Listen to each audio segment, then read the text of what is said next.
हाँ जी। तो अपने लोक देवता शुरू किए थे। लोक देवताओं में मैंने एक बात बताई थी आपको कि 5 लोक देवता ऐसे हैं जिनको हम पीर कहते हैं। पाबू जी, रामदेव जी, गोगा जी, हड़बू जी और मेहा जी। उनमें हमने पाबू जी और रामदेव जी महाराज तो पढ़ लिए थे। आज आगे से अपने लोक देवता पढ़ते हैं। तो गोगा जी महाराज पढ़ते हैं।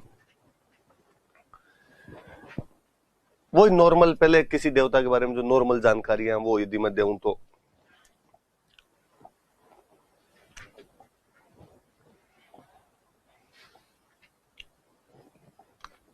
गोगा जी पढ़ रहे हैं हम। नाम लिखा हुआ था वहां पे गोगा जी चौहान।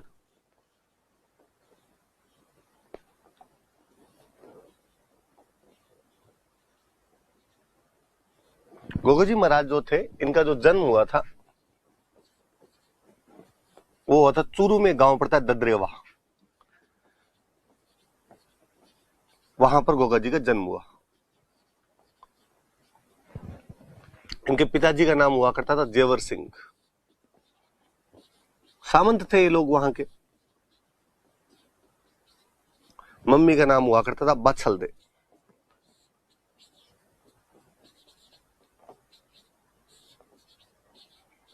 दो तीन जानकारी याद रखना भाई कि जन्म तो कहां पर हुआ था, ददरेवा चूरू में। पिताजी का नाम था जेवर सिंह और मम्मी का नाम क्या था, बाछलदे था। मुझे याद है किसी एक एग्जाम में पूछा हुआ था कि जेवर सिंह और बाछलदे कौन से लोक देवता के माता पिता का नाम था, तो गोगा जी महाराज के माता पिता का नाम था। ऐसा कहा जाता है कि गोगा जी ने महमूद गजनवी के खिलाफ युद्ध किया था। महमूद गजनवी जब 1000 ईस्वी के आसपास में भारत पर कई अटैक करता है, उस दौरान एक अटैक जब वो पंजाब वाले रास्ते से हनुमानगढ़ की तरफ से होकर निकल रहा था, इस तरफ से अपने राजस्थान से होकर निकल रहा था, तब कहते हैं बीच में गोगा जी उससे युद्ध करते हैं। जब वो गोगा जी को युद्ध करते हुए देखता है तो वो महमूद गजनवी कहता है कि यार ये आदमी तो जाहिर पीर लगता है। क्या लगता है?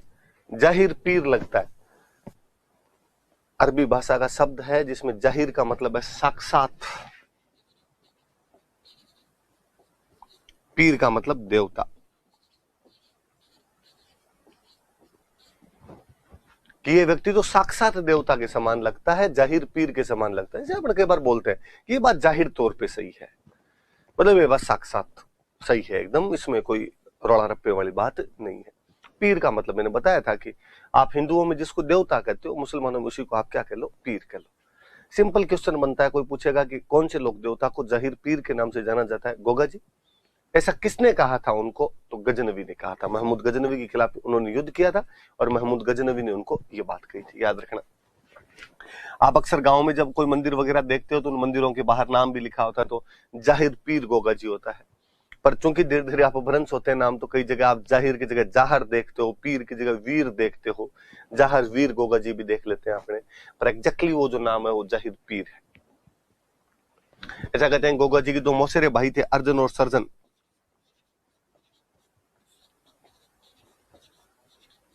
ये दोनों एक बार गायों की लूट के लिए आए हुए थे।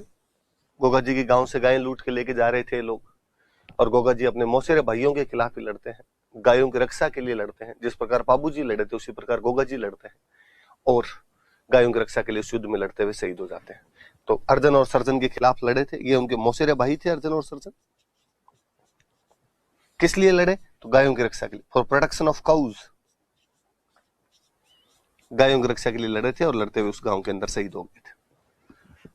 नॉर्मल सी बातें कि इनके जन्म ददरेवा में हुआ, पापा का नाम जेवर सिंह था, मम्मी का नाम बछलदे था। महमूद गजनवी के खिलाफ युद्ध किया तो गजनवी ने इनको जाहिर पीर कहा था। अपने मौसेरे भाइयों अर्जन सर्जन के खिलाफ गायों की रक्षा के लिए लड़ते हुए गोगा जी महाराज शहीद हो गए थे। ऐसा माना जाता है कि ददरेवा जो इनका जन्म हुआ था, उस युद्ध के दौरान जब वो अर्जन सर्जन के खिलाफ लड़ रहे थे तो यहाँ उनका सिर कट के गिर गया था, इसलिए यहाँ पे जो मंदिर बना हुआ उसको शीर्ष मेड़ी कहते हैं। शीर्ष मेड़ी कहा जाता है। और हनुमानगढ़ में एक जगह पड़ता है गोगा मेड़ी। आपको याद आना चाहिए कि मैंने आपको जब त्योहार और मेले पढ़ाए थे तब मैंने बताया था कि भाद्रपद कृष्ण नवमी को गोगा नवमी होती है, जब ददरेवा चूरू और गोगा मेड़ी हनुमानगढ़ के अंदर मेले लगते हैं। एग्जैक्टली वही कहते हैं। उनका सिर कट के गिर गया था ददरेवा में, बाकी वाला धड़ नीचे का शरीर कट के गिरा था गोगा मेड़ी के अंदर गिरा था। तो धड़ मेड़ी बनी हुई है गोगा मेड़ी। मेड़ी का मतलब तो मंदिर है, जहां सिर गिरा वहां पे शीर्ष मेड़ी, जहां पे धड़ गिरा वहां पे धड़ मेड़ी, पर वो धड़ से धीरे धीरे नाम पड़ गया धुर, तो धुर मेड़ी कहते हैं। ऐसे कहा जाता है कि एक जालोर में एक जगह पड़ती है खिलेरियों की ढाणी,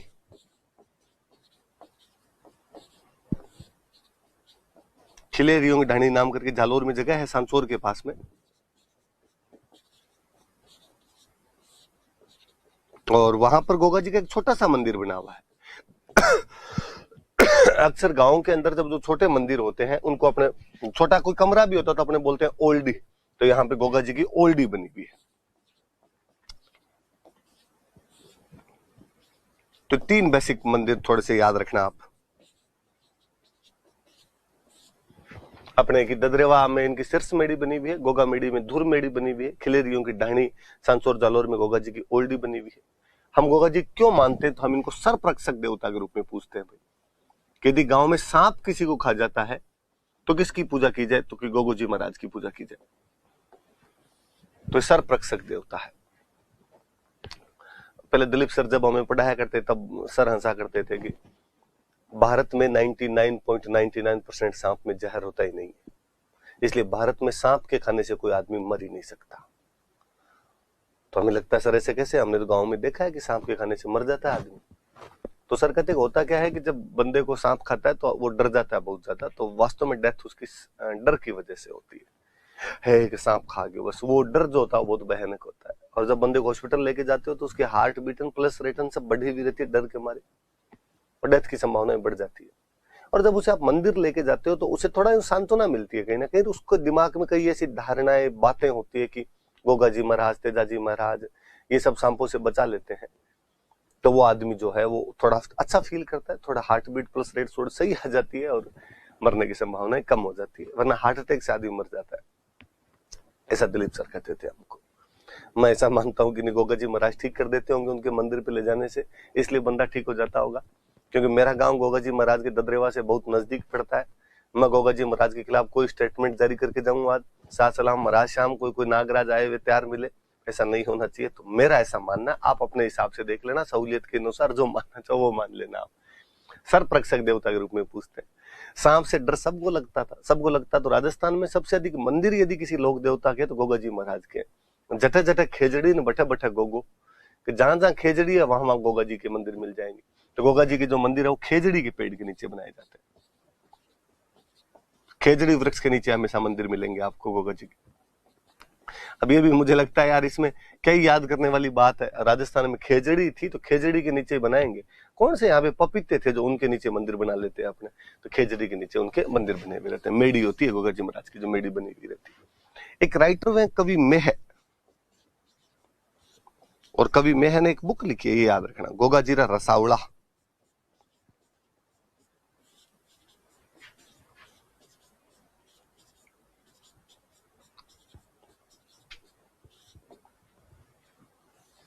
गोगा जी रसावड़ा नाम की एक बुक लिखी है। बुक लिखने वाले कौन हुए, तो बुक लिखने वाले का नाम है कवि मेह। कवि मेह ने ये बुक लिखी। ये जो गोगामेड़ी वाला मंदिर है इसके लिए कहा जाता है कि ये मकबरा शैली में बना हुआ है।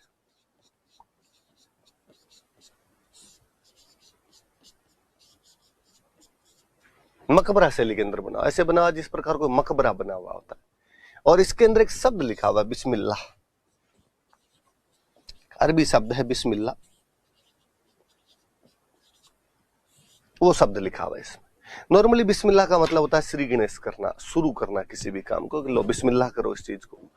तो जो हिंदू श्री गणेश लिखते हैं उस रूप में किसी ने बिस्मिल्लाह लिख दिया होगा, मकबरा शैली में बना हुआ है।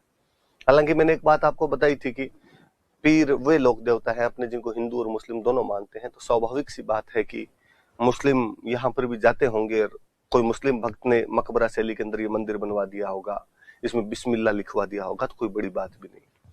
फिर गोगा जी महाराज की मैंने एक बार आपको बातें बताई भी थी कि गोगा जी महाराज की पीढ़ी के अंदर एक हुए थे करम सिंह जी चौहान, और करम सिंह जी चौहान बाद में इस्लाम स्वीकार कर लेते हैं, जिनके वंशज कायम खानी मुसलमान है।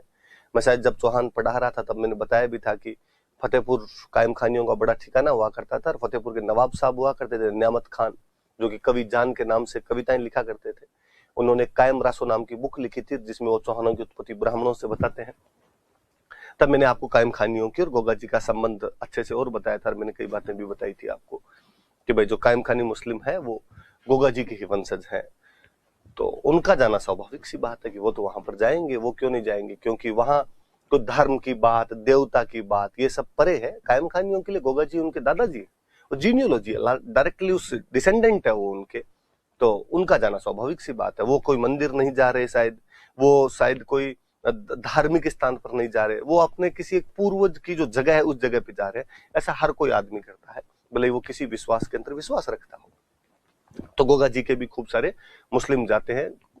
बेसिकली जो कायम खानी मुस्लिम है वो खूब बड़े तौर पर जाते हैं। तो मकबरा शैली में बना हुआ, और उसमें क्या लिखा हुआ है? बिस्मिल्लाह लिखा हुआ। मैंने शायद उस वीडियो में भी बात बताई थी आपको कि कायम खानियों की जो कल्चर भी मिलेगी तो वो आपको हिंदुओं के बहुत ज्यादा नजदीक कल्चर मिलती है।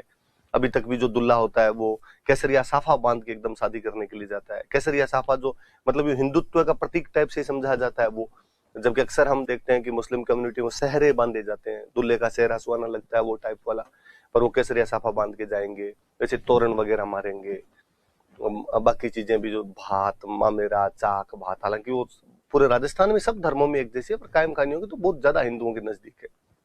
मैंने शायद उस वीडियो में और बताया होगा, जहां तक मुझे याद है मैंने बात बताई थी कि आज भी नाम भी वैसे मिल जाते हैं एकदम, भंवरू खां, कालू खां, राजू खां, नाम वैसे मिल जाते हैं। 2014-15 की बात है, मैं एक बैच के अंदर पढ़ा रहा था और मैंने बताई ये बात कि कायम खानी मुस्लिम गोगा जी के वंशज हैं और उनके नाम आज भी हिंदू नाम जैसे मिल जाते हैं एकदम। नाम कालू खां, राजू खां, भंवरू खां होते हैं। एक बच्ची खड़ी हुई और उस बच्ची ने कहा कि सर कालू खां, भंवरू खां, राजू खां, आप थोड़े आगे चले गए सर। मैं कायम खानी मुस्लिम हूँ, मेरे दादाजी का नाम ठाकुर लक्ष्मण सिंह चौहान है। अभी तक नाम तो सर प्योर ही वैसे पड़े एकदम। तो मुझे लगा कि यार ये तो और भी अपने को तो जानकारी नहीं थी, बच्ची ने आज अच्छी जानकारी दी है, तो और इस वजह से थोड़ा ज्यादा है। मैं ये बात थोड़ी आपको इसलिए बता रहा था कि मैं मेरे एक सेंटेंस को कॉन्ट्राडिक्ट करूंगा यहाँ पे। मैं जब शुरू कर रहा था तो मैंने कहा था कि पीर वे लोक देवता है जिनको हिंदू और मुस्लिम दोनों मानते हैं। यकीनन वो ही लोक देवता है जिनको हिंदू और मुस्लिम दोनों मानते हैं। और पीर का मतलब ही है कि वहां पे मुस्लिम भी जाते हैं, इसीलिए उनका नाम पीर पड़ा है। पंच पीर वाली अवधारणा यही है। पर आरपीसी जो ना करवाई वो है जी।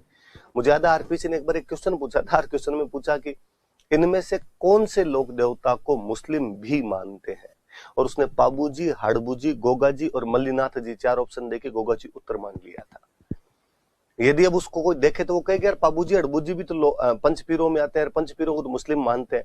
पर पेपर बनाने वाले ने दिमाग ज्यादा लगाया होगा और उसको लगा होगा यार गोगामेडी वाला मंदिर तो मकबरा शैली में ही है, बिस्मिल्लाह लिखा हुआ है, मुस्लिम इतनी बड़ी संख्या में जाते हैं, कायम खानी इतना ज्यादा मानते हैं, तो उसने उस रूप में पूछ लिया। तो वो भी क्वेश्चन यदि कोई रिपीट कर दे तो आपके दिमाग में रहे। फिर आप कहोगे सर फिर पहले वाली बात हम क्यों माने? कभी अगला क्वेश्चन मेंस में पूछे कि पंच पीर क्या होते हैं तो बताना कि पीर वे लोग देवता है जिनके हिंदू और मुस्लिम समान रूप से पूजा करते हैं, तथा राजस्थान में ये 5 पीर है। तो मैं इसलिए दोनों बात बता रहा था आपको, तो ध्यान रखना है सारी बातें। ये भाई गोगा जी महाराज की जितनी बातें थी मैंने आपको बता दी।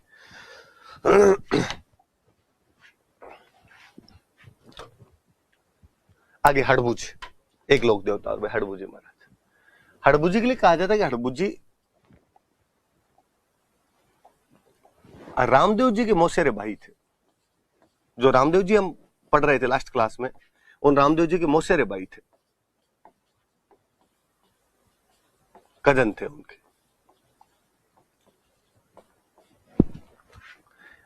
नागौर में गांव पड़ता है भुंडेल, वहां पर जन्म हुआ था।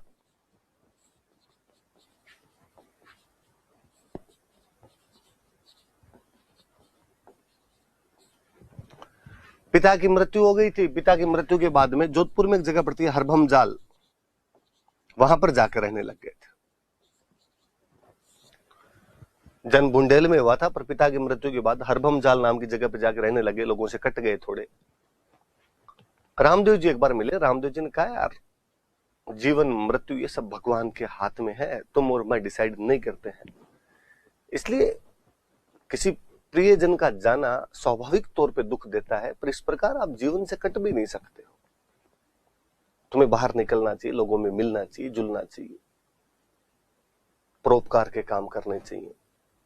हड़बूजी ने भी पूछा होगा कि यार कैसे करूं, इन चीजों की मुझे जानकारी नहीं है। रामदेव जी ने कहा भाई मैंने तो कोचिंग ली थी बालीनाथ जी के पास में, तुम भी कोचिंग ले लो। तो इनके गुरु जी भी बालीनाथ जी थे। संत बन गए, लोगों के बीच में जाने लग गए। हड़बू भविष्य वक्ता थे, फॉर्चून टेलर, एस्ट्रोलॉजर, लोगों को हाथ देख के भविष्य बताया करते थे। उन्हीं दिनों मेवाड़ में रणमल को मार दिया गया था। मैं चाहूंगा कि आप एग्जैक्टली वहीं पहुंच जाए जहां मैं पहुंचाना चाहता हूं आप उस कहानी में। बहारमली की सहायता से रणमल राठौड़ मेवाड़ में मार दिया गया। उसका बेटा जोधा वहां से अपने भाइयों बंधुओं के साथ भागकर बीकानेर के पास काहुनी नामक गांव में शरण लेता है। 1438 के आसपास की बातें हैं। 15 साल हो जाते हैं जोधा को। मंडोर वापस लेना चाहता है, जो कि राठौड़ों की राजधानी है, पर मंडोर नहीं मिल रहा है उसको। किसी ने जोधा को सलाह दी कि हड़बूजी महाराज वहीं रहते हैं तुम्हारे, क्यों ना हड़बूजी से जाके पूछा जाए। जोधा जी हड़बूजी से मिले जाके। हड़बूजी ने उनको कहा कि चिंता मत करो, लड़ो इस बार मंडोर, लड़ो इस बार तुम मंडोर जीत लोगे, और ये मेरी कटार लेके जाओ तुम। कहते हैं जोधा उस युद्ध में हड़बूजी की कटार लेके गया, उस युद्ध को जीत लेता है, मंडोर पर कब्जा कर लेता है। हम देखते हैं कि उसके बाद अमड़ बावड़ की संधि होती है और कुंभा कह देता है कि हाँ ठीक है, मंडोर जोधा के पास रहने दिया जाए। तो कोई पूछे कि जोधा को मंडोर जीतने का आशीर्वाद किसने दिया था, तो हड़बूजी ने दिया था। क्या भेंट की थी, तो कटार भेंट की थी। दोनों बात याद रहे। जोधा को मंडोर जीतने का आशीर्वाद दिया, मंडोर जीत का आशीर्वाद दिया,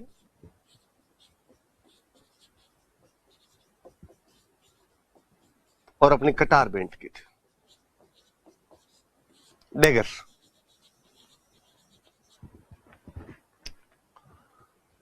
जोधा को अच्छा लगा, जोधा मंडोर जीता। मंडोर जीतने के बाद जोधा ने हड़बूजी महाराज को बुलाया और हड़बूजी महाराज को बुलाकर जोधपुर में एक गांव दे दिया, बेंगटी।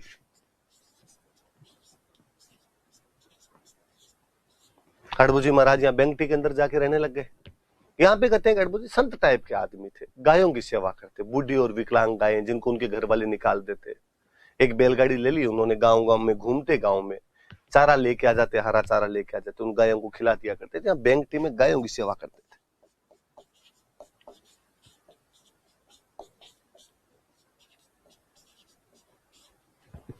गायों की सेवा किया करते। वो जब मरे तो लोगों ने उनकी जो बैलगाड़ी थी जिसमें वो चारा लेके आते थे, उस बैलगाड़ी की पूजा करनी शुरू कर दी। इस बेंगटी में बुलक कार्ड जो उनकी थी, बैलगाड़ी जो थी, उस बैलगाड़ी की पूजा करने लग गए थे लोग। गाड़ी की भाई है ना, बैल तो मर गया था। कईयों को लगता है कि अच्छा बैल अभी तक है क्या, बैलगाड़ी की पूजा करते हैं। बैल मर गया भाई, गाड़ी की जो कार्ट है उनकी, उसकी पूजा की जाती है। बाद में जोधपुर में एक राजा बने थे अजीत सिंह, और अजीत सिंह जी ने यहाँ पे मंदिर बनवा दिया था। तो इस बेंगटी में मंदिर का निर्माण तो बाद में अजीत सिंह जी ने करवाया था। हड़बूजी महाराज की जो सवारी है, उनका जो वाहन है, वो माना जाता है कि सियार उनका वाहन है।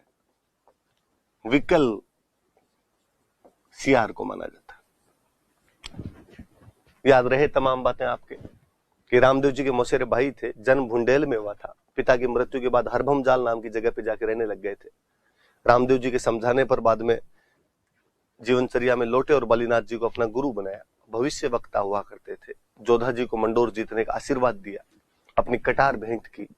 जोधा जी मंडोर जीतने के बाद उन्हें जोधपुर में गांव देते हैं बेंगटी। इस गांव में वो बूढ़ी गायों की सेवा करते थे। एक बैलगाड़ी लेकर चारा मांग के लाया करते थे, चारा खिलाते गायों को। उनकी मृत्यु के बाद लोगों ने उस बैलगाड़ी की पूजा करनी शुरू कर दी। कालांतर में जोधपुर महाराजा अजीत सिंह जी ने यहाँ पर मंदिर का निर्माण करवा दिया था, और उनकी सवारी जो है वो सियार उनकी सवारी मानी जाती है। एक पंचपीरों में से एक और मेहाजी मांग लिया। नॉर्मल 3-4 सी बातें याद रखेंगे। एक तो इनका जो मंदिर है वो जोधपुर में एक गांव पड़ता है बापिणी।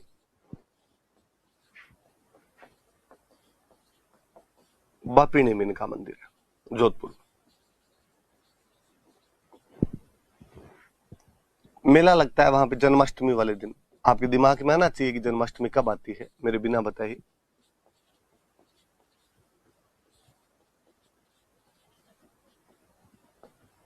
कृष्ण जन्माष्टमी को मेला लगता है इनका। इनके घोड़े को किरण काबरा कहते हैं। घोड़े का नाम किरण काबरा था। 2-3 बातें और सीधी सीधी सी। एक तो मारवाड़ में एक राजा हुए थे राव चुंडा, जिनके लिए हम पढ़ते हैं कि उन्होंने मंडोर को राजधानी बनाई थी। ये राव चुंडा के समकालीन थे, उनके कंटेम्पररी थे ये। जिस समय आपके मारवाड़ में राव चुंडा था, उसी टाइम मेहाजी मांगलिया यहाँ जोधपुर के अंदर थे। जैसलमेर का एक बंदा था राणक देव भाटी, उसके खिलाफ लड़ते हुए मारे गए थे। राणक देव भाटी से युद्ध किया। राणक देव भाटी जैसलमेर का था, उसे युद्ध किया था और उस युद्ध में शहीद हो गए थे। ऐसा माना जाता है कि उनके जो भोपाजी होते हैं, भोपाजी मतलब पुजारी, उनकी वंशवृद्धि नहीं होती, उनके बेटा नहीं होता है, वो हमेशा गोद लेके अपनी पीढ़ी को आगे बढ़ाते हैं, कि इनके भोपों की वंशवृद्धि नहीं होती।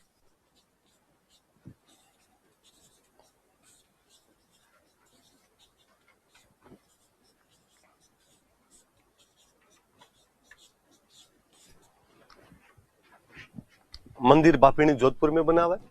मेला कृष्ण जन्माष्टमी को लगता है। घोड़े का नाम किरण काबरा है। जोधपुर के राव चुंडा के समकालीन थे। राणक देव भाटी जैसलमेर के खिलाफ युद्ध करते हुए लड़ते हुए मारे गए थे और इनके भोपों की वंशवृद्धि नहीं थी। ये पंचपीर, जो 5 पीर जो है वो हमने पढ़ लिए। आगे बढ़ते हैं हम इसके बाद। पश्चिमी राजस्थान के एक बड़े लोक देवता तेजाजी महाराज का फोटो देख लीजिए, मैं आगे बात बताता हूँ फिर तेजाजी महाराज की आपको।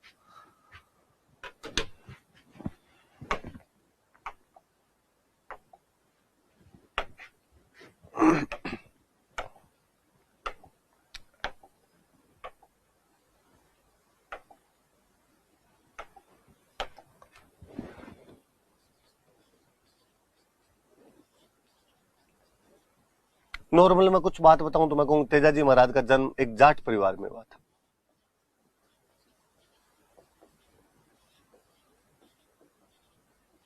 तो आप पूछो इसका जन्म हुआ कहां, पहले ये तो बताओ।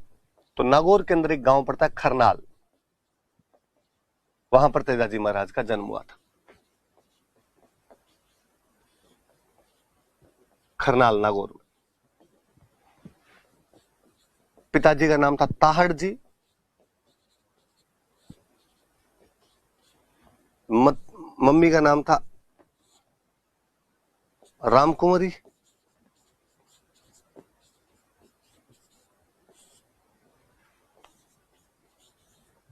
पत्नी का नाम था पेमल दे।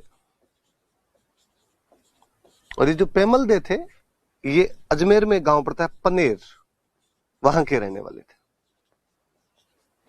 घोड़ी की बात एक दिन में पहले डिस्कस कर चुका था आपको कि राजस्थान में घोड़ों को लीला ही बोलते थे। तो रामदेव जी का घोड़ा था लीलो और तेजाजी महाराज की घोड़ी थी तो इसको बोलते थे लीलन। इनके जो पुजारी जी होते हैं, जो भोपा जी होते हैं, उनको बोलते हैं घोड़ला।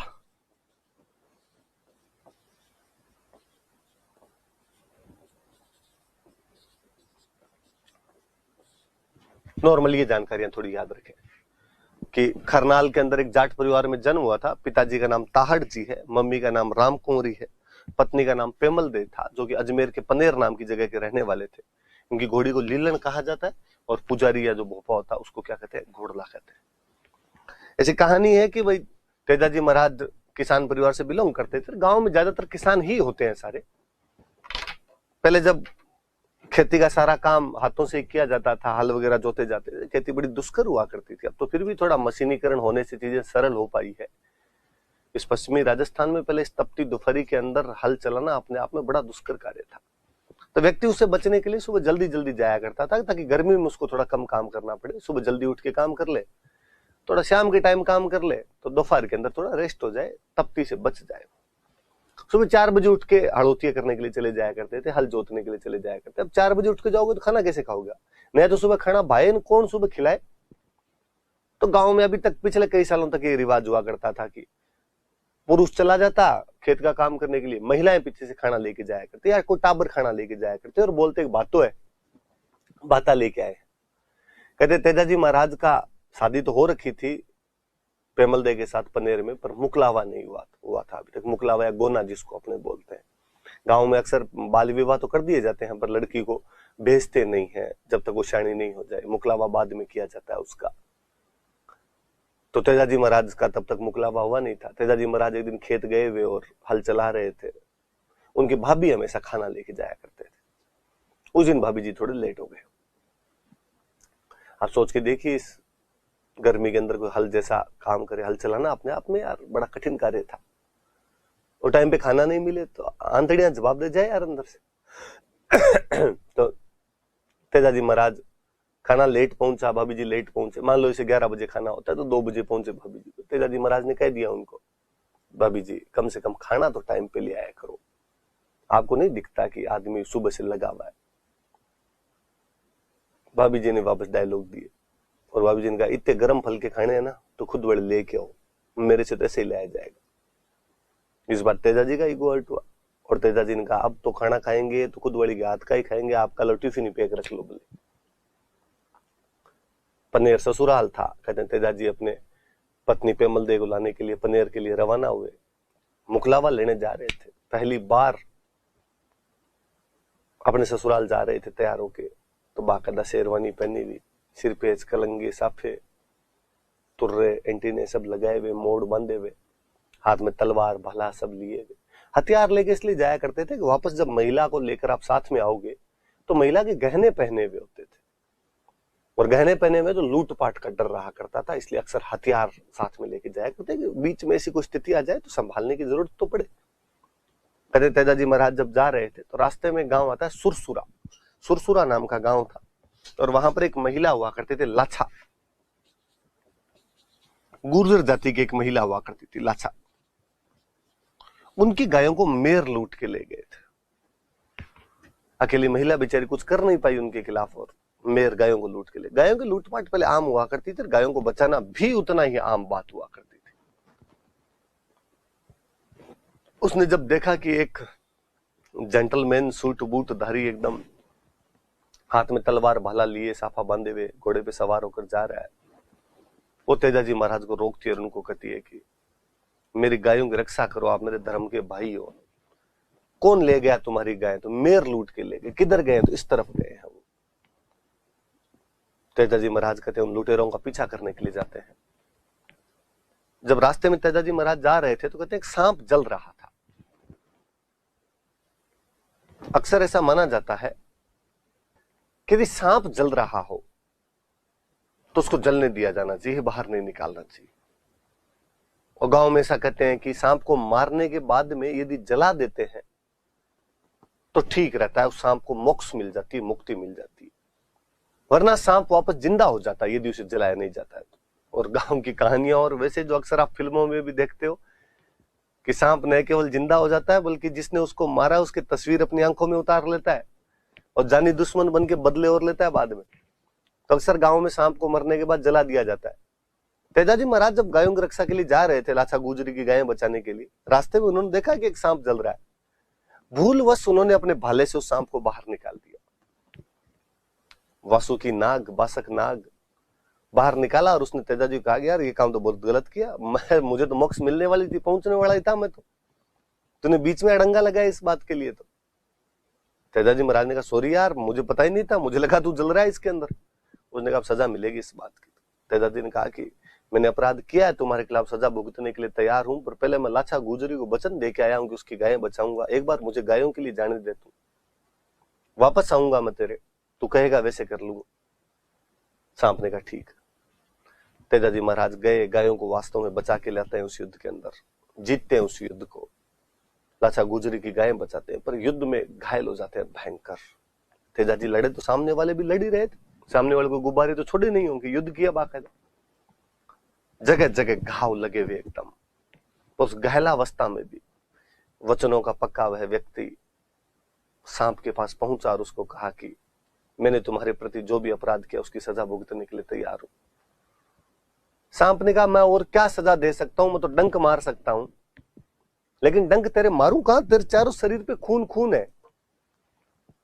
तेजाजी महाराज ने कहा कि बाकी सब जगह तो सही है तेरी बात कि मेरे खून हो रखा है, पर जीभ जीभ पे तो खून नहीं होता है। कहते उस सांप ने उनकी जीभ पे डंक मारा था। आज दिन तक आप तेजाजी महाराज की कोई भी फोटो देखेंगे, उनमें जो नाग देवता उनके जीभ पर डंक मार रहे हैं। तेजाजी महाराज की मृत्यु उस युद्ध में घायल होने के बाद सांप के काटने से अजमेर में सुरसुरा नामक जगह पर हो गई थी। सांप के काटने से उनकी मृत्यु हुई। पर तेजाजी महाराज ने कहा कि आज मेरी मृत्यु जरूर सांप के काटने से हो रही है, लेकिन आज के बाद मैं किसी को सांप के काटने से मरने नहीं दूंगा। हम तेजाजी महाराज को सर्परक्षक देवता के रूप में पूजते हैं कि वो सर्परक्षक देवता है। जिस प्रकार पाबूजी महाराज है, जिस प्रकार गोगा जी महाराज है, उसी प्रकार तेजाजी महाराज को भी हम सर्परक्षक देवता के रूप में पूजते हैं।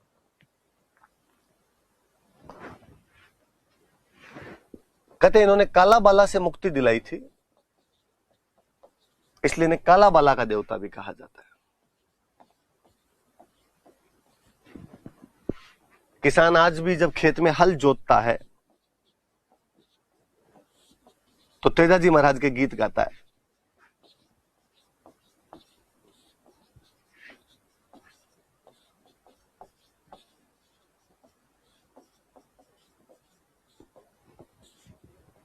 अब तो थोड़ा रिवाज कम हो गया, बाकी बाकायदा पहले जब हल जोता करते थे किसान जोर जोर से गाया करते थे। कोई लाग्यो लाग्यो जेठ आषाढ़ कंवर तेजारे, लग तोड़ो लाग्यो सावण भादवो। जो जैसी राग उसको आया करती थी किसान उस राग में गाया करते थे। किसान ये मानता था कि तेजाजी महाराज राजी होंगे, तेजाजी महाराज बारिश करवाएंगे, बारिश होगी तो धरती से अनाज फूटेगा, अनाज चलेगा। तो किसानों के हल जोतते समय जो गीत गाए जाते हैं वो गीत कौन से होते हैं? तो तेजा गीत होते हैं। तेजाजी महाराज पर डाक टिकट जारी किया जा चुका है।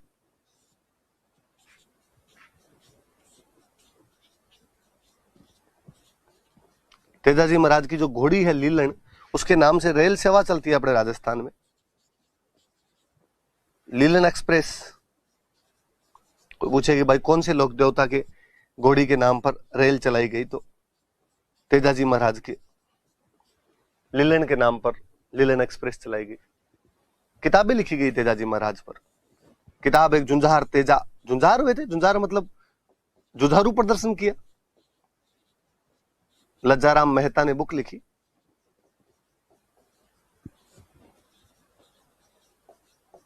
एक बुक है तेजाजी रब्यावला जो बंशीधर शर्मा द्वारा लिखी गई।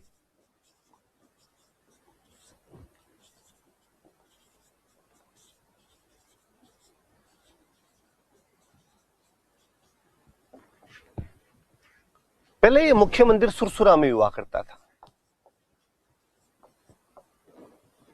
लेकिन कहते हैं जोधपुर में महाराजा थे अभय सिंह, उनके टाइम में पर्वतसर के अंदर मुख्य मंदिर बनाया गया था। नागौर में पर्वतसर जगह पड़ती है जहां पर मुख्य मंदिर बनाया गया, जोधपुर महाराजा अभय सिंह के समय।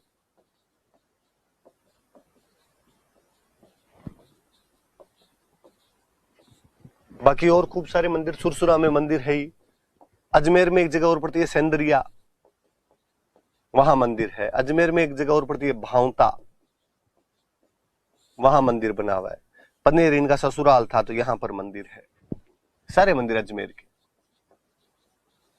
एक याद रखना, बूंदी में एक गांव है बासी दुगारी, यहां पर तेजाजी महाराज का मंदिर। वैसे तो दो गांव अलग अलग, बासी अलग और दुगारी अलग है, पर वो एक साथ बोलते हैं कई गांवों को, तो बासी दुगारी के अंदर भी इनका मंदिर बना है। ये तेजाजी महाराज की बात है। मुख्य मंदिर पर्वतसर में पहले जो सुरसुरा में हुआ करता था, इसके अलावा सुरसुरा में, सेंदरिया में, भावता में, पनेर जो अजमेर के स्थान है यहां पर मंदिर है। बासी दुगारी जो कि बूंदी में, यहां पर मंदिर बना। तेजाजी महाराज का जो गांव है खरनाल, वहां पर भी मंदिर है, पर खरनाल में तेजाजी महाराज का तो मंदिर है। तेजाजी महाराज की एक बहन थे बूंगरी माता, इन बूंगरी माता का भी मंदिर बना हुआ है। तो ये भी याद रखना है, तेजाजी महाराज की बहन कौन थे? तो बूंगरी माता थे। और कहते हैं अपने भाई की मृत्यु का समाचार सुन के इनकी भी मृत्यु हो गई थी, तो इन बूंगरी माता का भी यहाँ पर मंदिर बना हुआ है। ये तमाम बातें भी याद रखना। वापस देख लो आप एक बार। जाट परिवार में खरनाल के अंदर जन्म हुआ। पिताजी का नाम ताहड़ जी था, मम्मी का नाम राम कुंवरी था, पत्नी का नाम पेमल दे था, जो कि अजमेर पनेर के रहने वाले थे। घोड़ी का नाम लीलन था, इनके पुजारी को घोड़ला कहते हैं। लाछा नामक गुर्जर महिला की गायों को बचाते हुए घायल हो गए थे, सुरसुरा नामक गांव में, जो कि अजमेर में सांप के काटने से मृत्यु हो गई थी। हम इनको सर्परक्षक देवता कहते हैं। काला बाला से मुक्ति दिलाई तो काला बाला का देवता कहते हैं। किसान हल जोतते समय खेत में तेजाजी महाराज के गीत गाता है। तेजाजी महाराज पे डाक टिकट जारी हो चुका है। सचिन पायलट सूचना प्रसारण मंत्री हुआ करते थे। उस टाइम अपने राजस्थान के खूब सारे लोक देवताओं पे, किलों वगैरह पे डाक टिकट जारी कर दिए गए थे। 9, 10, 11 के आसपास में से खूब घटनाएं हुई थी। ये तो बहुत लॉकडाउन से जस्ट पहले की बात है। मुझे याद आती है कि लीलन एक्सप्रेस शुरू की गई थी अपने राजस्थान में। जुंजार तेजा नाम की बुक लज्जाराम मेहता ने लिखी है। तेजा जीरा ब्यावड़ा नामक पुस्तक बंशीधर शर्मा ने लिखी है। पर्वत सर में इनका मुख्य मंदिर है, जो कि अभय सिंह के टाइम में बनाया गया था। इसके अलावा सुरसरा, सेंद्रिया, भावता, पनेर जो अजमेर में यहाँ पर मंदिर बने हुए, बासी दुगरी जो कि बूंदी में यहाँ पर मंदिर है। खरनाल जो कि इनका गांव था, जन्म स्थान था, वहां पर इनकी बहन बूंगरी माता का मंदिर भी बना था।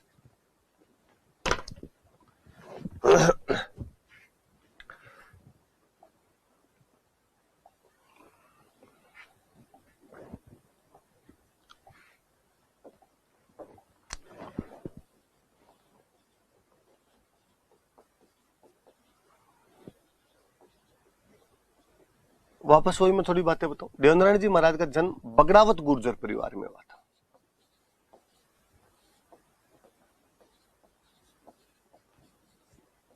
बगड़ावत गुर्जर परिवार में देवनारायण जी महाराज का जन्म हुआ था। हुआ कहां पे? भीलवाड़ा में एक जगह पड़ती आसींद,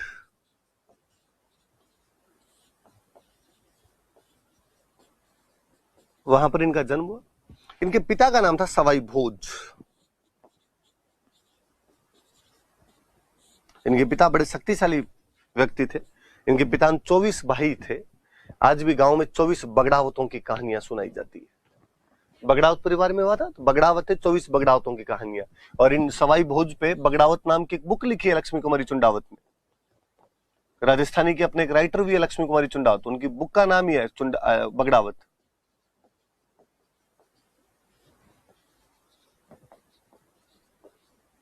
चौबीस बगड़ावतों की कहानियां गांव में बड़े यूं वीरतापूर्वक उनका बखान किया जाता है। इनकी जो मम्मी थी उनका नाम था सेठू।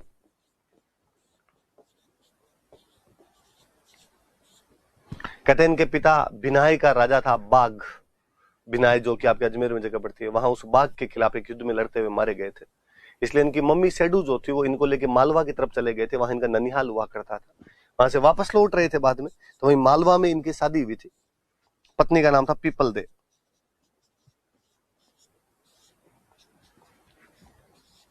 धार के राजा जयसिंह परमार की पुत्री थी।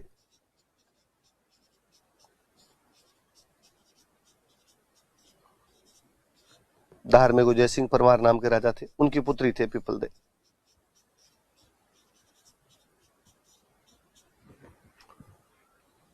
देवनारायण जी महाराज का जो मेला है वो भाद्रपद शुक्ल सप्तमी को लगता है।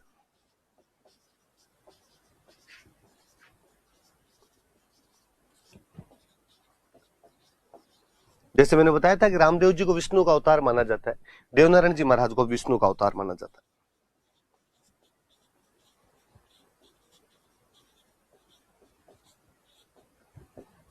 इनको भी विष्णु का अवतार कहते हैं। डॉक्टर साहब थे उस टाइम के, लोगों का इलाज क्या करते थे? दवाइयां बांटते, तो औषधि का देवता कहा जाता है।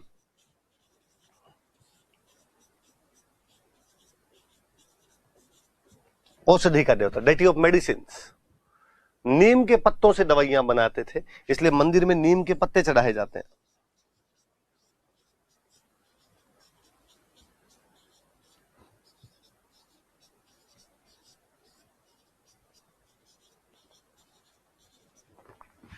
वापस देखना, देवनारायण जी महाराज का जन्म बगड़ावत गुर्जर परिवार में हुआ था। जन्म आसिंद भीलवाड़ा में हुआ। पिता का नाम सवाई भोज था। 24 बगड़ावतों की कहानियां बगड़ावत नाम की लक्ष्मी कुमारी चुंडावत की बुक में लिखी हुई है। माता का नाम सेडू था, पत्नी का नाम पीपल दे था, जो कि धार के जयसिंह परमार की पुत्री थे। मेला भाद्रपद शुक्ल सप्तमी को लगता है। इनको विष्णु का अवतार मानते हैं, डेटी ऑफ मेडिसिन या औषधि का देवता कहते हैं। इनके नीम के पत्ते चढ़ाए जाते हैं। हमारे क्वेश्चन बना हुआ है, क्यों बन गया, कैसे बन गया, अल्लाह जाने, कि इनके मंदिर में मूर्ति नहीं होती, ईंटों की पूजा की जाती है।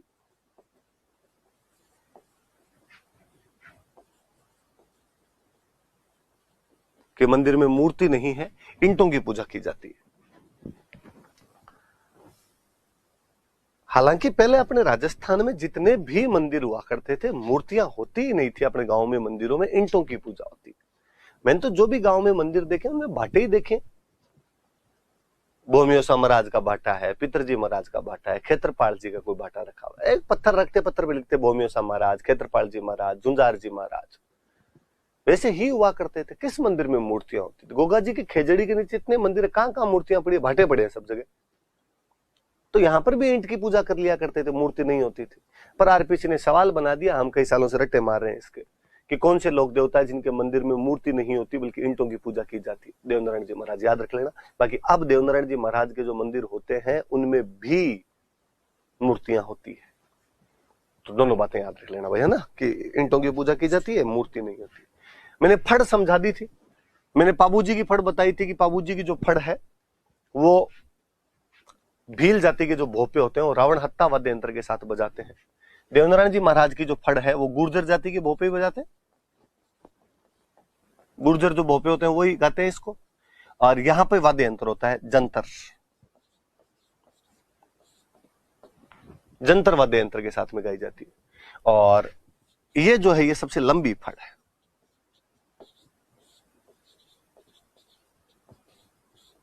कहते हैं भाई प्रत्येक रात्रि को 3 पहर भी गाओ तो 6 महीने लग जाते हैं इस फड़ को गाने में, इतनी लंबी फड़ है। अब कोई आपसे पूछ ले कि लोकप्रिय फड़ किसकी है, तो लोकप्रिय तो तेजाजी महाराज, सॉरी तेजाजी के पाबूजी महाराज वाली है।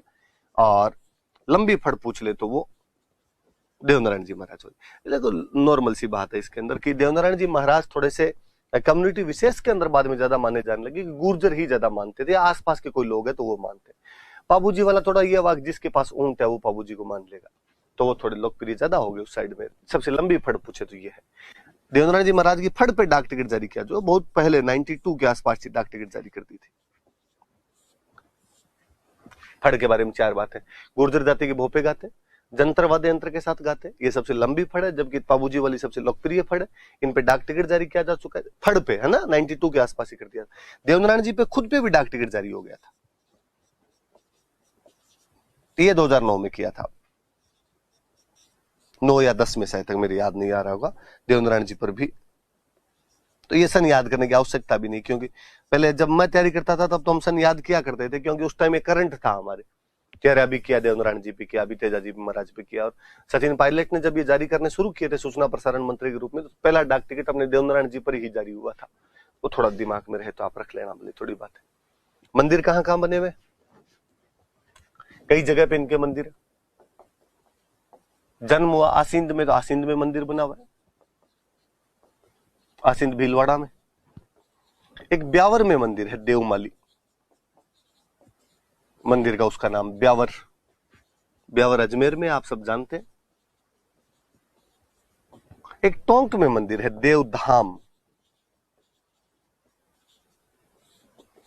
जोधपुरिया टोंक।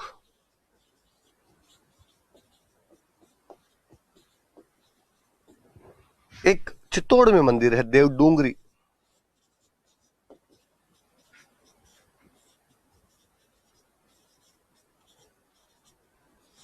कहते ये मंदिर राणा सांगा ने बनवाया था। राणा सांगा देवनारायण जी महाराज का बहुत ज्यादा इष्ट मानता था। तो कोई पूछे कि मेवाड़ का कौन सा राणा देवनारायण जी महाराज का इष्ट मानता था, तो राणा सांगा जो था। ये भाई देवनारायण जी महाराज की बात है, वापस देख लो आप एक बार।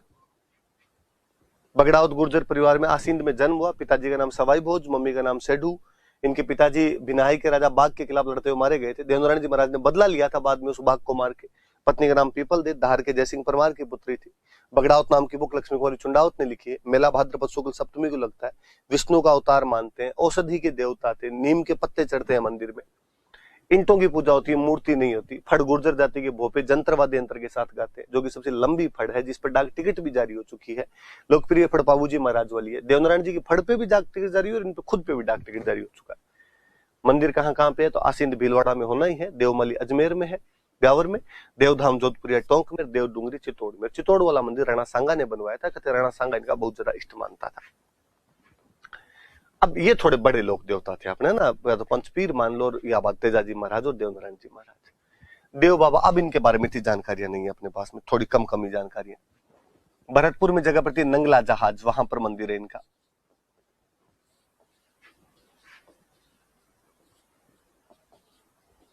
नंगला जहाज भरतपुर में मंदिर, साल में 2 बार मेले लगते हैं, भाद्रपद शुक्ल पंचमी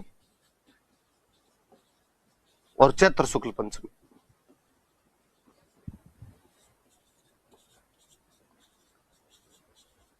भाद्रपद शुक्ल पंचमी और चैत्र शुक्ल पंचमी को मेले लगते हैं इनके। आपके दिमाग में आना चाहिए कि भाद्रपद शुक्ल पंचमी को हमने पहले भी कुछ पढ़ा था क्या, तो आपके दिमाग में आएगा हाँ यार भाद्रपद शुक्ल पंचमी ऋषि पंचमी है, चैत्र शुक्ल पंचमी तो आपके दिमाग में आएगा गुलाबी गणगौर या चूनड़ी गणगौर है। तो जब भी ऐसी तिथियां आई तो ये भी आप दिमाग में लाया करो। मैं अक्सर क्लास में जब पढ़ाता हूँ हंसता रहता हूँ कि देवनारायण जी महाराज का तो एमबीबीएस में सिलेक्शन हो गया था, तो वो तो डॉक्टर बन गए थे, औषधि के देवता है। देव बाबा ने भी तैयारी खूब अच्छी की थी पर एमबीबीएस नहीं मिल पाया था, थोड़े से नंबर कम रह गए थे, तो वेटरनरी मिला था इनको। तो देव बाबा जो है पशु चिकित्सक है, वेटरनरी डॉक्टर थे भाई। और इनको यदि राजी करना हो तो 7 गाय चराने वालों को भोजन करा दो, 7 काउज हर्ट्समैन यदि भोजन करवा दिया जाता है उनको तो देव बाबा राजी रहते हैं। केवल इतने इफेक्ट याद करने। मंदिर नंगला जहाज भरतपुर में है, भाद्रपद शुक्ल पंचमी और चैत्र शुक्ल पंचमी को वर्ष में 2 बार मेले लगते हैं। पशु चिकित्सक थे और 7 ग्वालों को भोजन करवाने पे राजी रहते हैं। देवता वासना भूखा, ऐसा वो बात है अपने आप। मल्लीनाथ, जहां तक मुझे याद है मैंने मल्लीनाथ जी के बारे में आपको पढ़ाया था कि मारवाड़ के राठौड़ राजा थे।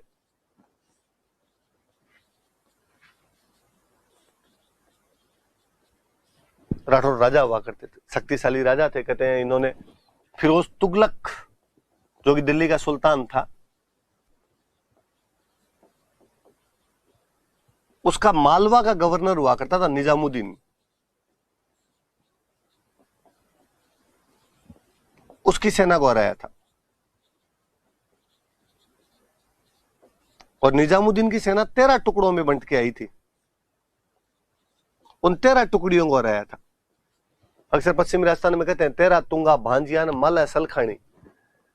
सलखा उनके पिताजी का नाम था मल्लीनाथ जी। तो सलखे के बेटे माला ने 13 तुंगा, 13 जो टीम थी, 13 जो टुकड़ी आई थी उनको भांज दिया था, भगा दिया था। कौन, किसकी सेना थी? फिरोज तुगलक जो कि दिल्ली का सुल्तान था। किसके नेतृत्व में आई थी? तो उसके मालवा के गवर्नर निजामुद्दीन के नेतृत्व में आई थी। कितनी टुकड़ियां आई थी? 13 टुकड़ियां आई थी। किसने हरा के भेजा था? मल्लीनाथ जी।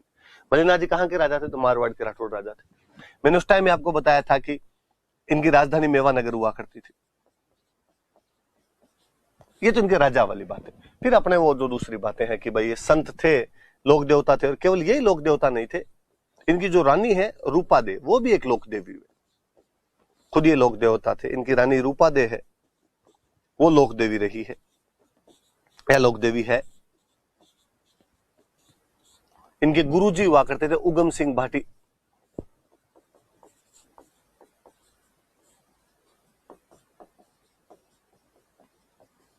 उगम सिंह भाटी इनके गुरुजी हैं। दोनों पति पत्नी ने मिलकर छुआछूत मिटाने के प्रयास किए थे, समाज में भेदभाव समाप्त करने का प्रयास किया।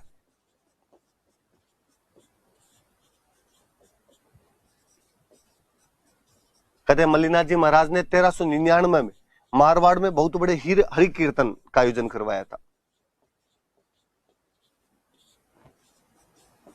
तो कोई पूछे कब आयोजन करवाया हरि कीर्तन का? तो 1399 में करवाया था।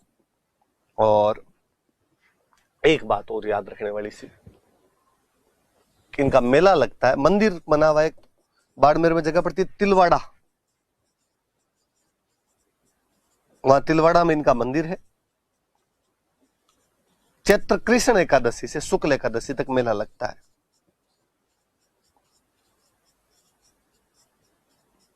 चैत्र कृष्ण एकादशी से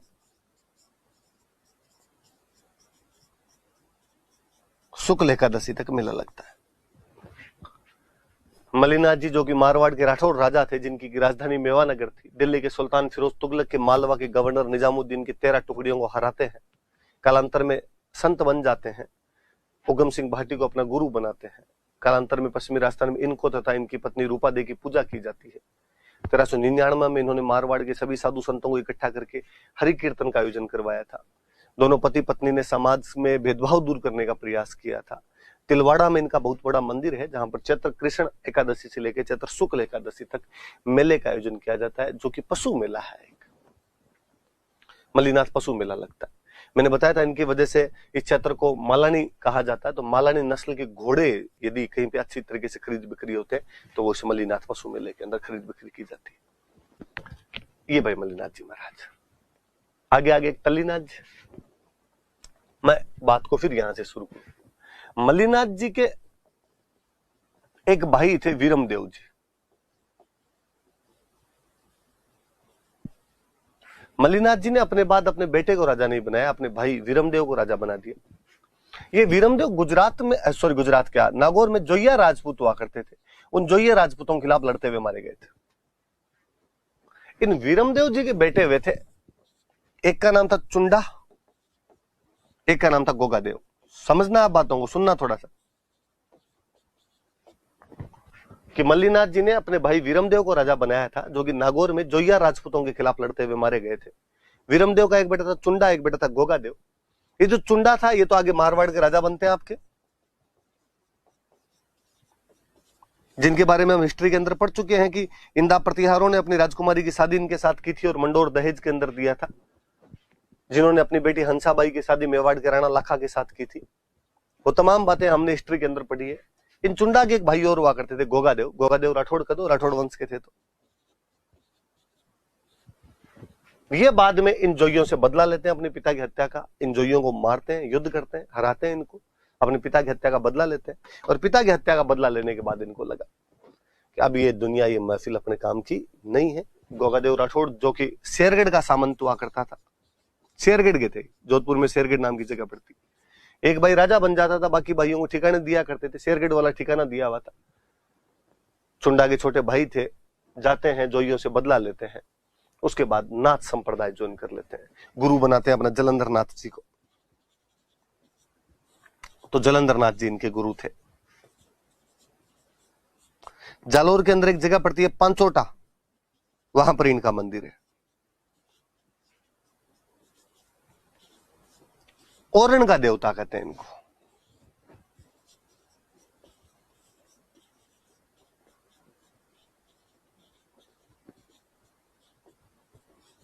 ओरण का देवता कहा जाता है। पहले मैं ये बताता हूं, फिर वापस चीजें समझाऊंगा। ओरण क्या होती है? मंदिरों के आसपास की वह जमीन जहां से पेड़ पौधे नहीं काटे जाते थे, ओरण कहलाती है।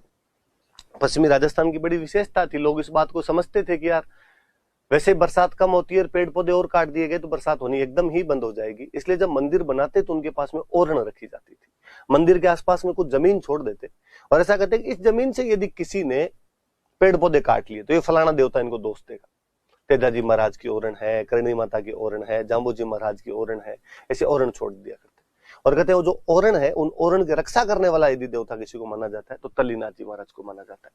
आपके याद रखने वाली बात थी कि तल्लीनाथ जी का वास्तव में नाम क्या था? तो गोगादेव राठौड़ था। कौन से ठिकाना मिला हुआ था इनको, कहां के सामंत थे? तो शेरगढ़ जोधपुर के सामंत थे। इनके गुरुजी का नाम जलंधर नाथ था।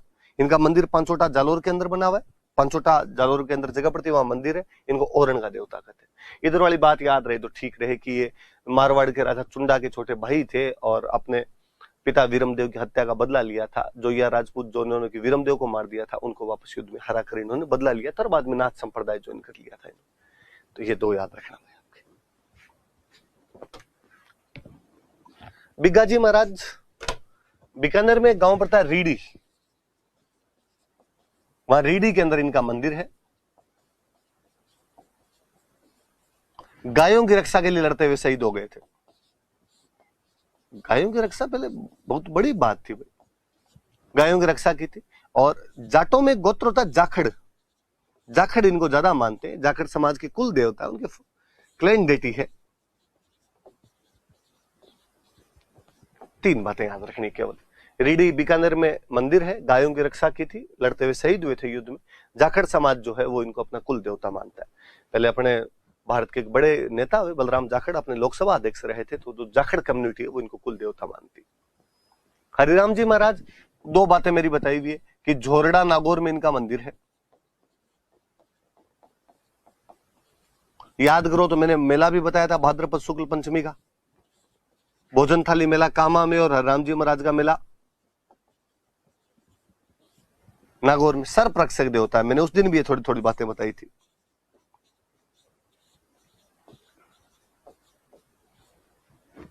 जैसे तेजाजी महाराज है, जैसे गोगा जी महाराज है, वैसे हरराम जी महाराज भी सर्परक्षक देवता है। और ऐसा कहते हैं कि इनके मंदिर में सांप के बिल की पूजा की जाती है। बिल को अपने हिंदी में तो बोलते हैं बाम्बी, तो सांप की बाम्बी की पूजा की जाती है। Hole of snake is worshipped in temple.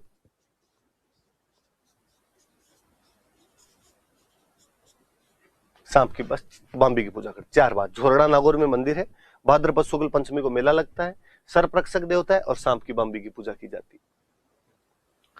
केसरिया कुंवर जी एक साथ ही मैंने इसलिए लिख दिया कि दोनों सर्परक्षक देवता राम जी, वो ये गोगा जी के बेटे थे। दोनों बाप बेटे ने एक ही ब्रांच के अंदर MBBS किया था। गोगा जी महाराज भी सर्परक्षक देवता है और केसरिया कुंवर जी भी सर्परक्षक देवता है। इतना ही याद रखना और कुछ याद नहीं रखना। झरड़ा जी, ये सुनना, देखो झरड़ा जी महाराज की बातें बताता हूं मैं आपको। सुनो बातें सुनो थोड़ी सी। झरड़ा जी महाराज पाबू जी के भतीजे थे। मैंने जब पाबू जी वाली कहानी सुनाई थी, यदि किसी ने थोड़ा बहुत भी ध्यान दिया हो वहां पे, तो मैंने कहा था कि पाबू जी देवल नामक चारण महिला की कैसर कालवी नाम की घोड़ी मांग के लाते हैं। 3 फेरे लिए थे, इतने में देवल वहां पहुंच जाते हैं, कहते हैं मेरी गायों की लूट हो गई। पाबू जी महाराज गायों को बचाने के लिए जोधपुर के देचू नामक गांव में अपने बहनोई जिंदराव खिंची, जो कि जायल का राजा था, उसके खिलाफ लड़ते हैं। और यहां मैं बोला था कि पाबू जी अपने बड़े भाई बूढ़ो जी के साथ लड़ते हुए शहीद हो जाते हैं। तो पाबू जी और बूढ़ो जी दोनों शहीद हो गए थे। कहते समाचार जब पाबू जी के घर पहुंचाया गया तो बूढ़ो जी की रानी हुआ करते थे, बड़ी इंटेलिजेंट महिला थे। भगवान जाने उनका नाम ऐसा क्यों कर दिया गया। उनका नाम कहानियों में रहता है गेली रानी, क्योंकि बहुत समझदार महिला होगी। गेली रानी के पास में समाचार पहुंचा कि आपके पति बूढ़ो जी और आपके देवर पाबू जी दोनों युद्ध में लड़ते हुए मारे गए हैं। हालांकि युद्ध जीता, उन्होंने गायें बचा ली है, पर वापस नहीं आ सके वो। गेली रानी हाथों हाथ ये समाचार उसी संदेशवाहक के साथ में, रायका जाति का एक व्यक्ति होता है जो पाबू जी के साथ में युद्ध में होता है, वहां पे उसके साथ में वह समाचार अमरकोट पहुंचाती है। फूलमदे पाबू जी का बेटी जो कि वेट कर रही थी, उसको जब ये पता चलता है कि मेरे पति अब नहीं रहे, केवल 3 फेरे ली हुई वो लड़की अमरकोट से यहाँ पर कोल्लू मंडाती है और दोनों दौरानी जेठानी यहाँ पर कहते हैं अपने पतियों के साथ में सती हो जाती है। फूलमदे पाबू जी के साथ में और गेली रानी बूढ़ो जी के साथ में। जब गेली रानी सती हो रहे थे तो घर वालों ने विरोध किया कि आप सती नहीं हो सकते क्योंकि आप प्रेग्नेंट हो। गेली रानी उस टाइम प्रेग्नेंट थे और प्रेग्नेंट महिलाओं को सती नहीं करते थे। 7 महीने का गर्भ था, उनके 7 महीने का बच्चा था। उन्होंने जिद की कि मैं सती होंगी। घर वालों ने मना किया, नहीं होने देंगे, आपके बच्चा है, बच्चा मर जाएगा आपके साथ में। कहते उस महिला ने अपने पीठ को चीर के बच्चे को बाहर निकाल दिया था। गांव की भाषा में बोलते हैं कि झाड़ के बच्चे को बाहर निकाल दिया, इसलिए नाम पड़ा झरड़ा। मैं कई बार सिंपल लैंग्वेज में समझाने के लिए कह देता हूँ कि राजस्थान का पहला सिजेरियन बेबी है। कि आप कहते हो पेट को चीर दिया, मतलब कहीं ना कहीं सिजेरियन ऑपरेशन से हुआ है बच्चा, और तो क्या सर्जरी करवाई गई है।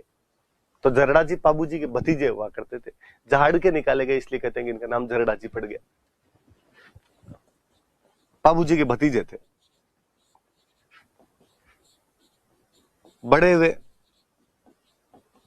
बड़े होने के बाद इनको पता चला कि यार मेरे पापा को और मेरे चाचा जी को तो मेरे फूफा जी ने मार दिया था, जिंदराव खिंची ने मार दिया था। कहते हैं जाते हैं बाद में जिंदराव खिंची को मार देते हैं।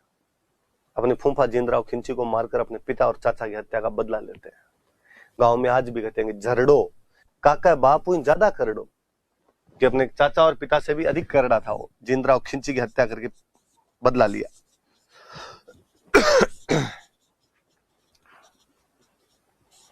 जिंदराव खिंची की हत्या की और पिता व चाचा की हत्या का बदला लिया।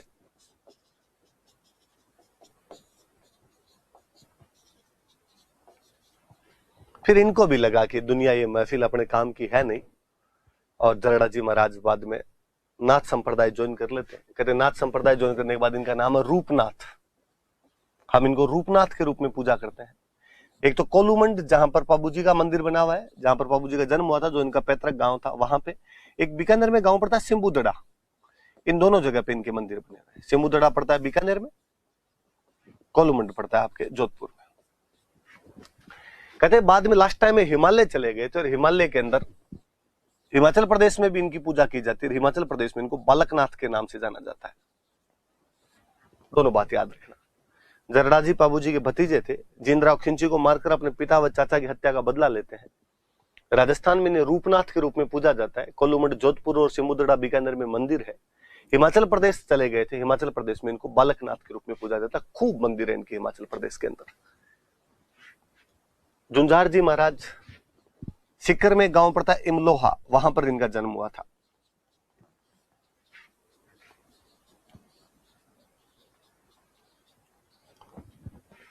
सीकर में गांव पड़ता है शालोदड़ा, वहां पर इनका मंदिर है। रामनवमी के दिन इनका मेला लगता है।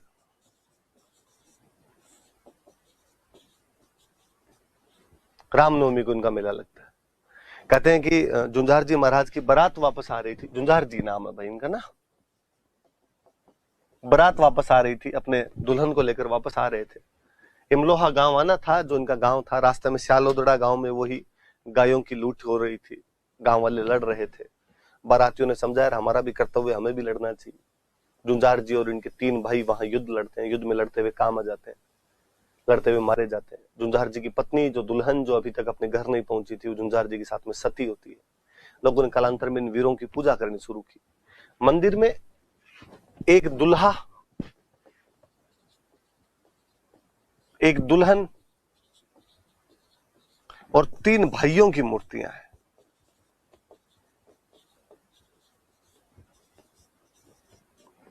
एक दूल्हा कौन? झुंझारजी। दुल्हन कौन? झुंझारजी की वाइफ। 3 भाई कौन? झुंझारजी के भाई। कोई आपसे पूछेगा कि कौन से मंदिर में दूल्हा दुल्हन तथा 3 भाइयों की मूर्तियां लगी हुई है, तो झुंझारजी के मंदिर में लगी हुई है। कहां पर है? शालोदड़ा सीकर। जन्म कहां पर हुआ था? इमलोहा में। शालोदड़ा में इनका मंदिर है। रामनवमी के दिन मेला लगता है। रामनवमी का सावा होता है, ब्याह शादियां वैसे ही होती है। तो एक दूल्हे की मूर्ति है, एक दुल्हन की मूर्ति है, 3 भाइयों की मूर्तियां झुंझारजी के मंदिर में। मामा देव, हम इनको कहते हैं कि हमारे बरसात के देवता है, वर्षा का देवता माना जाता है। कहते हैं इनका मंदिर नहीं होता। जब भी वर्षा नहीं होती है तो गांव के बाहर इनका एक तोरण बना होता है, उस तोरण की पूजा की जाती है। और वो तोरण की पूजा भी गांव के बाहर की जाए, गांव से बाहर तोरण की पूजा की जाती है। ऐसा कहा जाता है इनको राजी करना है तो आपको भैंसा काटना पड़ेगा, भैंसे की बलि देनी पड़ेगी। मगर डोकरा ठीक है भाई, बकरे से तो राजी नहीं हो, डायरेक्ट भैंसे की बलि मांगते हैं। कि मामा देव जी वर्षा के देवता है, मंदिर नहीं होता है, बल्कि गांव के बाहर इनके तोरण की पूजा की जाती है। पर इनको राजी करने के लिए भैंसे की बलि देनी पड़ती है। वीर फत्ता जी, जालोर में गांव पड़ता है संथू, वहां पे मंदिर है। युद्ध में लड़ते हुए काम आए थे। भाद्रपद शुक्ल नवमी को मेला लगता है। थोड़ा सा यदि ध्यान देंगे आप तो तेजाजी महाराजवाल 10वीं से 1 दिन पहले की बात है, भाद्रपद शुक्ल नवमी। और ध्यान देंगे तो आपके दिमाग में आएगा कि भाद्रपद कृष्ण नवमी को गोगा जी का मेला लगता है, भाद्रपद शुक्ल नवमी को वीर फत्ता जी का मेला लगता है। सिंपल 2 बातें याद रखने वाली, और कुछ ही बात नहीं। आलम जी, बाड़मेर में एक जगह पड़ती है धोरी मन्ना, वहां पर मंदिर है। जिस प्रकार पाबूजी महाराज ऊंटों के देवता है, आलम जी महाराज घोड़ों के देवता है, अश्वरक्षक देवता, हॉर्स प्रोटेक्टर डेटी। ऐसा मानते हैं कि वहां मिट्टी का एक टीला बना हुआ है, और यदि कोई उस मिट्टी की टीले की मिट्टी को बीमार घोड़े के ले जाकर लगा देता है तो घोड़े की बीमारी ठीक होती है। यदि प्रेग्नेंट घोड़ी हो और उसको वहां पे परिक्रमा करवा दी जाए तो घोड़े अच्छे पैदा होते हैं। इस बात को पुनः इस बात से जोड़िए कि मैं कहता हूं मालानी के घोड़े सबसे अच्छे होते हैं। मालानी बाड़मेर क्षेत्र को कहते हैं। तो जहां के घोड़े अच्छे होंगे, घोड़ों का डॉक्टर भी तो वही होगा। तो आलम जी महाराज धोरी मन्ना के अंदर है। किसी आरपीसी ने किसी एग्जाम में क्वेश्चन पूछा था कि इनमें से कौन से एक लोक देवता जेठमालोत राठौड़ थे, तो याद रखना कि आलम जी जो है वो राठौड़ों की गोत्र होती है, जेठमालोत उससे बिलोंग किया करते थे। आलम जी महाराज जेठमालोत राठौड़ थे, घोड़ा रक्षक देवता के रूप में पूजा करते हैं। धोरी मन्ना बाड़मेर में इनका मंदिर है। डूंग जी जवार जी, बड़ी जोरदार सी बात है इनकी।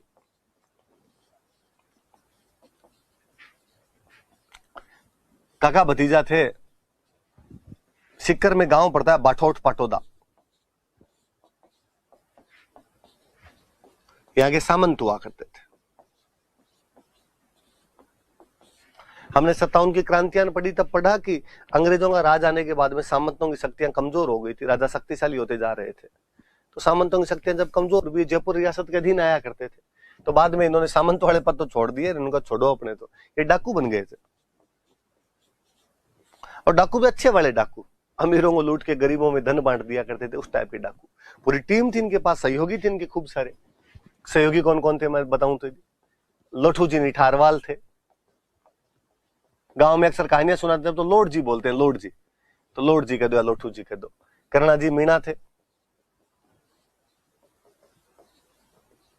बालू जी नाई थे। शंखू जी लोहार थे।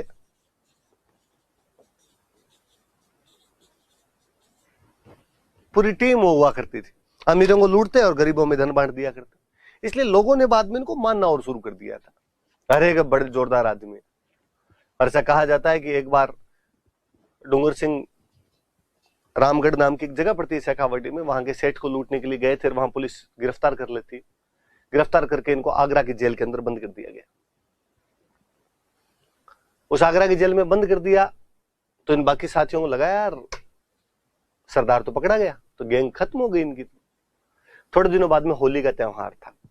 होली के त्योहार पे बाकी वाले सारे लोग, जवार जी, करणो जी, लोठू जी, बालू जी, शंखू जी, ये सब बैठे बैठे और घर में होली की मजाक सजाक कर रहे, दारू वारू पी रहे कोई वहां बैठे बैठे। डूंगर सिंह वाइफ को बहुत बुरा लगा, डूंग जी का नाम डूंगर सिंह था पूरा। वो आई और उसने आके इनको डायलॉग सुना दी। उसने कहा शर्म नहीं आती, तुम्हारा सरदार वहां जेल के अंदर बंद बैठा है और तुम लोग यहाँ पे बैठ के दारू पी रहे हो। नहीं छुड़ाया जाए उस आदमी को, अंदर बैठ दो चूड़ियां पहन के, मैं छुड़वा लाऊंगा। लुगाई बेइज्जती करे तो दारू उतर जाए भाई। सबको जोश आया, वापस टीम को इकट्ठा किया, यहाँ से आगरा गए और आगरा किले के पास जाके बैठ गए। लॉर्ड जी लंबी चौड़ी पर्सनालिटी के मालिक हुआ करते थे। भगवान कपड़े पहने लॉर्ड जी ने, सफेद दाढ़ी बढ़ी हुई, बाबा बने हुए। अंग्रेजों की जेल हुआ करती थी आगरा के किले में। अंग्रेज भाग के आए, अंग्रेजों ने कहा कौन और तुम यहाँ कैसे बैठ गए? कहा साहब हम तो बारात लेके जा रहे थे, रास्ते में बीन मर गया, 12 दिन करेंगे यहाँ पे। अंग्रेजों ने वहां जो इंडियन अधिकारी थे उनसे पूछा क्या लफड़ा है तुम्हारे? वो सिपाही विपाही इंडियन थे, उन्होंने कहा साहब होते तो है हमारे, 12 दिन तो करने पड़ते, क्या करेंगे इनसे पूछो। करना क्या है? दिन में गरुड़ पुराण का वाचन कर लेंगे, शाम वाले टाइम को जागरण में लगा लेंगे, भगवान के नाम ले लेंगे 4। इंडियन सिपाहियों ने अंग्रेजों का यार नुकसान नहीं पहुंचाएंगे, बैठे रहने तो बोले, बैठे रहने दिया। लॉर्ड जी महाराज दिल्ली सबको भाषण सुनाया करते, गीता सुनाते सबको। मोह माया में कुछ नहीं रखा हुआ है, क्या लेके आए थे क्या लेके जाओगे। वो जो भारतीय सिपाही थे वो भी दिल्ली आके बैठ जाते कि महाराज ढंग की बात बताते, 4 अपने भी सुन ले। 11 दिन तक लगातार दिए उपदेश और 11वें दिन शाम को कहा भाई कल अपने जाएंगे, कल लास्ट दिन अपना, 12 दिन खत्म हो जाएंगे अपने। वो जो इंडियन सिपाही था कोई एक, वो जाके लॉर्ड जी महाराज के पैरों में पड़ा। उसने कहा लॉर्ड जी महाराज आपने इतनी भली भली बातें बताई, मेरे लायक कोई सेवा हो तो बताओ। लॉर्ड जी ने कहा हम साधु सन्यासी इन चीजों से ऊपर उठे हुए, हम क्या सेवा करवाएंगे साहब, फिर भी कोई बात हो तो बताओ, कुछ तो मेरे को काम दो आप। लॉर्ड जी ने कहा करना ही चाहता है तो बालक तुम्हारी जेल के अंदर मेरा एक चेला बंद है, मिलवा सकता है क्या? छोटी सी बात है, कल मिलवा दो। दूसरे दिन लॉर्ड जी जेल के अंदर पहुंचे और डूंगर सिंह वहां पे हथकड़ियों में पड़ा हुआ था। ऐसा कहा जाता है कि डूंगर सिंह को उसी दिन ऑर्डर आए थे कि कल तुझे काले पानी की सजा होगी। काले पानी का मतलब था अंडमान निकोबार भेजेंगे। डूंगर सिंह बड़ी चिंता में व्यथित रूप में बैठा हुआ। लॉर्ड जी गैर, लॉर्ड जी ने जाग पूछा और वत्स क्या हाल चाल है तुम्हारे? डूंगर सिंह ने ऊपर देखा, यार आदमी लॉर्ड जी यार कपड़े भगवान, वत्सन ऐसी बोली बोल रहे हैं, पर वो समझ गया कि बंदे ने कुछ ना कुछ तो कोतक किया ही होगा। उसने कहा बाबा जी हालत खराब है, कल अंडमान निकोबार भेजेंगे, काले पानी भेज रहे हैं। लॉर्ड जी ने सिर पे हाथ फेरा, बालक चिंता मत करो, आज रात को तुम्हारे सारे कष्ट दूर हो जाएंगे। कहते उस रात को इन लॉर्ड जी, जवार जी, बालू जी, शंखू जी, इन सब ने मिलकर आगरा की जेल लूट ली थी। उस जेल में जितने कैदी थे सबको भगा दिया था वहां से। बाहर निकले और डूंगर सिंह ने कहा इन अंग्रेजों ने गिरफ्तार किया था, मेरे सीने में अंग्रेज धधक रहे हैं। आते टाइम रास्ते में अंग्रेजों की नसीराबाद छावनी लूट गए थे। अंग्रेजों को इस प्रकार से यदि किसी ने चैलेंज किया था तो वो ये डूंग जी, जवार जी, लॉर्ड जी, करुणा जी वाली टीम थी। कालांतर में लोगों ने इनको पूजना शुरू कर दिया, लोग देवता के रूप में पूजते हैं। पिछली बार मेंस में क्वेश्चन था डूंग जी, जवार जी के बारे में आप क्या जानते हैं? तो याद रखना भाई सारी बातें। तो इन्होंने आगरा की जेल लूट ली थी, अंग्रेजों की नसीराबाद छावनी लूट ली थी,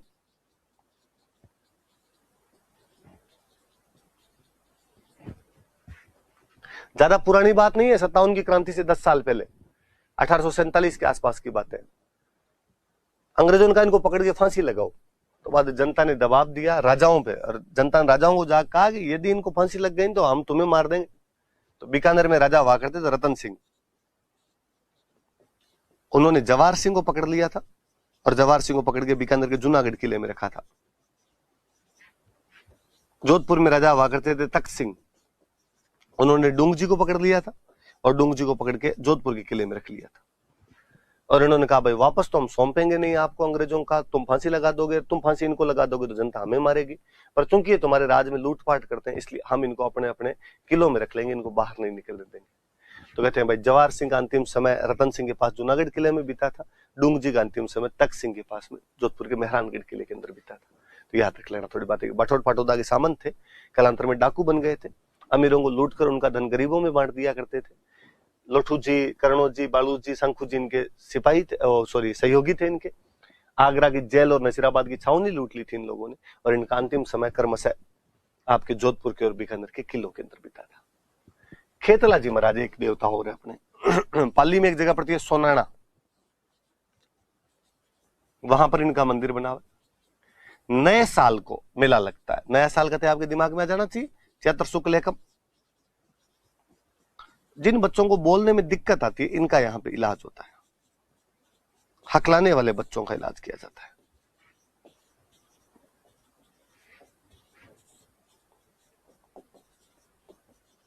children who stammer are treated here,